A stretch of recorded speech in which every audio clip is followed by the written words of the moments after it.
Hey guys, it's Hayden. And I'm Emma, and welcome back to our channel where we'll be reviewing the latest film releases, some old favourites, and films we probably should have seen by now. Which leads me into what today's video is going to be about, in a segment that we would like to call Better Late Than Never. Totally not rehearsed. Nope. So today's film is over 40 years old. 43 to be exact. Yeah, it's been out for quite some time, so we've certainly taken our time watching it. Look. In my defense, I was born in 89. I'm only 30 years old, so I don't think you can count the first 13 years. We'll go with that. That's my story. I'm sticking to it. But it's an old classic, very, very well received in the industry.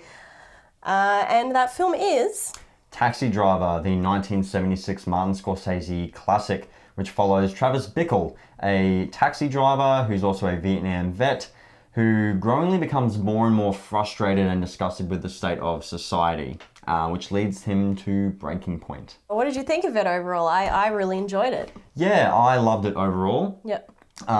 Great direction, one of Martin Scorsese's best. Robert De Niro gives one of his best performances. Yeah, he was great. Jodie Foster, acting well beyond her years. She's only 12 years old in this. Yeah, I still can't believe it. She actually looks older than that, but she does. Very mature for her age. And it's a very dark character too. They actually had to have someone on set to check on her between takes and scenes, just to make sure she was okay. Okay with the content. Yeah, because she actually plays like a prostitute, like a 12-year-old prostitute, which is, I don't think you can get away with that these days. I don't know. Yeah, but acted well beyond her years. You've also got like Harvey Keitel pops up. Mm-hmm. Showing off the guns, the long locks. Long locks. Yep.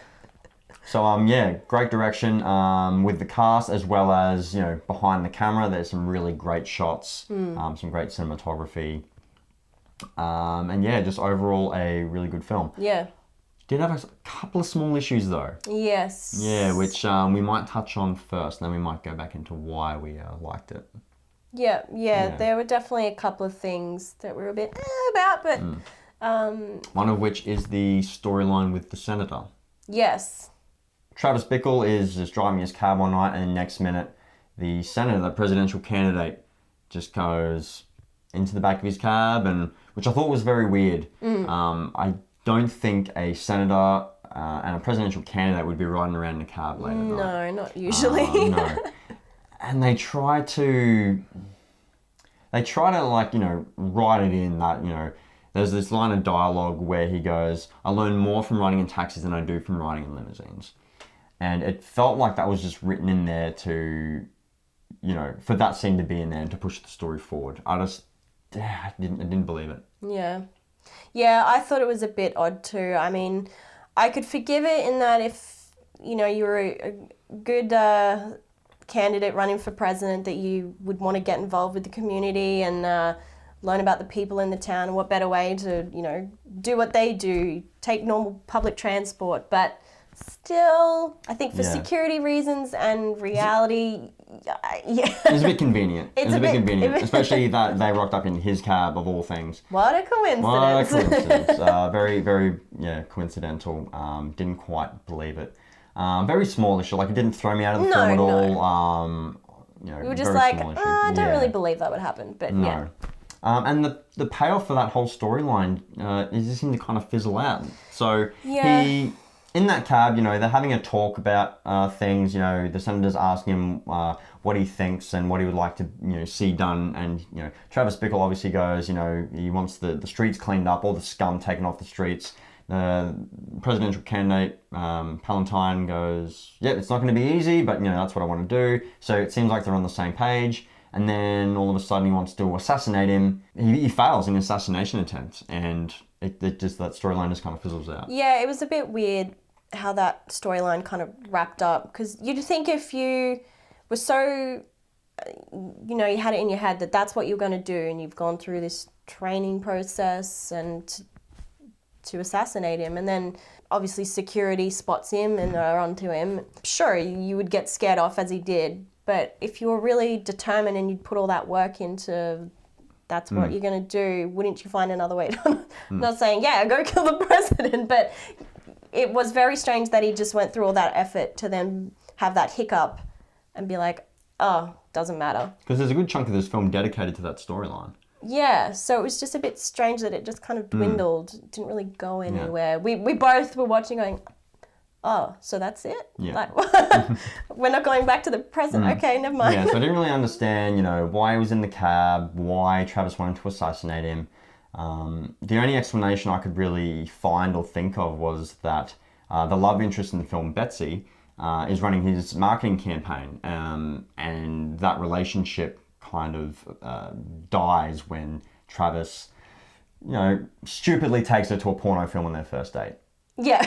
Don't do that, kids. Don't do that. Not a good idea. Don't take a girl. I mean, unless she's into it, but ask the questions first. Just suss it out first. Yeah, do your research. Yeah. And that relationship fizzles out, which obviously is part of his whole breaking point. But in the same token, the president didn't do anything to him. The presidential candidate didn't do anything to him. It seems like someone that wants to clean up the city just as much as him. So why would he want to kind of sabotage that? Yeah. Yeah. Yeah. A little bit odd. And the couple of other things that I picked up on, again, minor things. There was a weird editing choice, a weird cut that I noticed in the film. And it's when Travis is going up to this apartment building with Iris, who's Jodie Foster's character, the prostitute. He buys her for an hour or two, not to do what you think. He actually wants to save her, wants to liberate her. Yeah. So they go into the apartment. She goes in first. There's like a bead curtain, like one of those beaded curtains. She goes in first. He comes in next, closes the door behind him. And then there's this weird cut where he just suddenly appears on the other side of the bead curtain. Yeah. And I feel like it just needed an extra couple of seconds, extra couple of frames, just to show him walking through that those beaded curtains, and then continue the scene as it is. Yeah, it was a bit abrupt, like he's at the door, then suddenly he's in the room. I mean, I have seen a lot of films do similar cuts like that, and maybe they did it just because, as an audience, you can assume he's walked through the door, now he's in the room. But from an editing viewpoint, I think it doesn't flow as well. Yeah. Usually strong cuts like that are done for a purpose, so they're done for a reason. So if you see like a very kind of, a cut that stands out a lot, like a jump cut or something like that, it's usually to make the audience notice it for whatever reason. This didn't feel like that. There didn't seem to be a reason behind it. It just, seemed a bit out of place. It jumped out at me. And lastly, the only other slight issue I had was the ending. Because the ending, there's a couple of different ways it could have gone. Either it plays out normally, or there's a dream sequence. So basically, by the end of the film, as Travis Bickle is trying to rescue Iris from the pimp, played by Harvey Keitel, and his goons, he goes in, he murders like 3-4 people. Yeah. And then there's like, it almost feels like there's a point where the movie could end, and then there's this whole other scene where there's this voiceover reading a letter sent to Travis from Iris's parents thanking him, and then he's driving around a cab again, free as a bird. Betsy rocks up in his back seat. You feel like that friendship's starting to rekindle, but you're like, shouldn't that dude be in jail? Yeah, considering you just shut up several times. Like even though they're bad people, you'd still go to jail. You'd still get time, absolutely. So that felt a bit weird, but on the other side of things, there is a theory it could be a dream sequence, which makes more sense to me. Yeah, I think... Like, it could be, like, what his last thoughts, or how he sees himself in the, like, I don't know, it's his afterlife, how he sees himself, you know, and it's, like, in his head. Yeah. Which I think makes more sense to me. Well, I think, too, because in that last scene where he has just shot the guys, he's got his mohawk hairstyle, and then in that final shot where he's back in the car and Betsy's in the back, his hair's all grown out again, so... Yeah, well, there's sort of like they don't really state what sort of timeline, what sort of time lapse we've had. But I was just, if it can't have been straight after that shooting. No. So it had to have been, maybe he did spend time and he just got out of jail and went back to taxi driving. Yeah. I don't know. But yeah, I think it makes more sense to be a dream sequence because while considering how badly Betsy and him ended too. Yeah. I don't, she was quite nice to him, I think. Yeah. In that final encounter. And then, yeah, I don't think with how their relationship ended, she would be that nice to him. And if she knew what he'd just done, I think you'd be a little bit more alarmed. Yeah. See, the ending portrays him as a hero and a savior. Yeah. Which he's not really a hero in this, he's an anti-hero. So he's got, okay motives, but he just goes about them the wrong way. I think not so much really with the whole senator presidential thing, more so with like trying to liberate Iris from the pimp. So he's obviously got a slight moral compass, but definitely goes about things the wrong way. Yeah.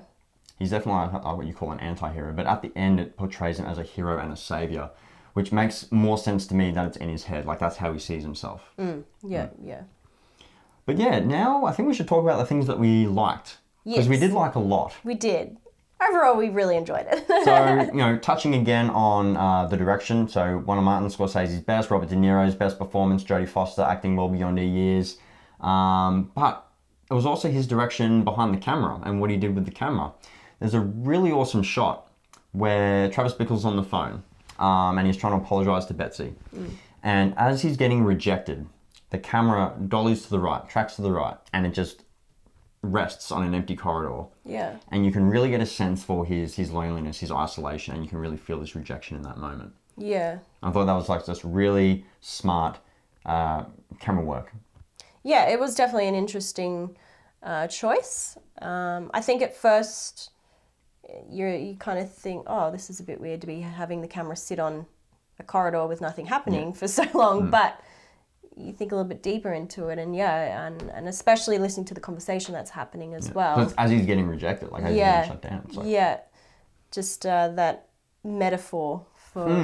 Yeah, that. I like shots that can do that are done for a reason, and the symbolism behind it. And that's really smart filmmaking. And in the hands of a lesser filmmaker, that wouldn't have been pulled off as well. It would have been just too heavy-handed, or just wouldn't have been pulled off as elegantly as Martin Scorsese. Yeah. And his DOP could have done it. Yeah. The cinematography overall was really good. It was very beautiful. Yeah, love that old school film look, that old school film grain. Nothing like it. Yeah, you don't make them like that anymore. The score was good as well, really good score. Nice little jazz score for the most part. Really fit the time. Helped set the scene. I thought it got a tiny bit repetitive. I would have liked for it to change up a bit as his mental state started to spiral and gotten a little bit darker. But aside from that, great score. And I also really liked what he did with the character, Travis Bickle, making him a taxi driver. Because if you think about it, what better way for your main character to be able to observe people and observe society and the city than by making him a taxi driver? He's got people in his back seat that he observes and he talks to all the time. Yeah. He's driving around the city. He's observing everything that's going on. So I'm not sure if that was something that they decided on like right from the start. Like this guy's going to be a taxi driver, and then everything developed from there. But it's just a great decision, a great character decision. Yeah, it definitely worked, and Robert De Niro was fantastic in the role. Absolutely, he absolutely nailed it. Another high point of the film, but I mean, we all knew that. They all know that. It's his breakout role, essentially. He did Godfather 2, I think, just before that, but this is what really solidified him as a big player. Yeah. It was good to finally see the old classic talking to me. I mean, we've seen that scene hundreds of times over the years. Parodied, spoofed, all over it's the good place. to finally see it in context now. In context, yeah. The OG. Yeah. Yeah, it was a really cool little scene, and film overall, I really enjoyed it. Yeah, I really enjoyed it as well. As I said, the faults were minor, not enough to take away from my enjoyment of the film.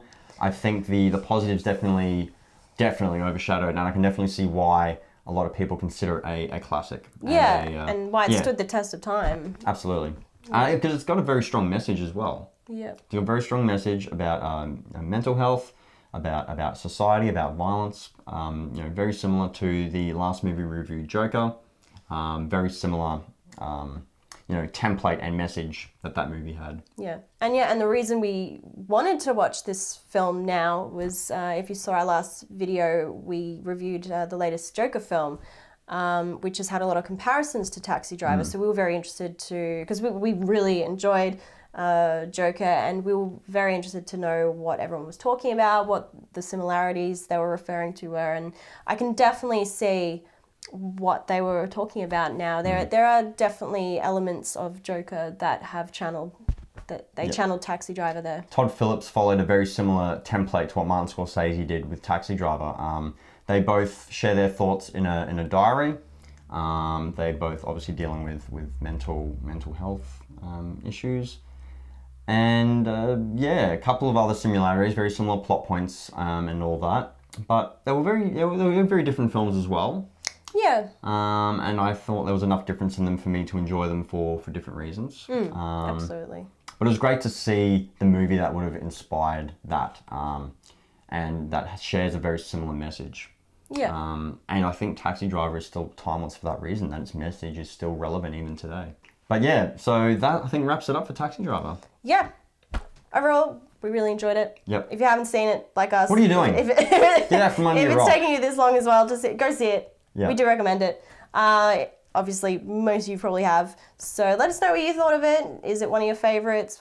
When did you see it? I'd also. Did you see it recently like we did? Yeah, or did you see it back when it came out? Like, when and where were you when you saw Taxi Driver? And let us know your thoughts on the movie as a whole. And if you like the content, press that like button. Subscribe to our channel for more. We're going to be trying to do some regular content, some regular reviews.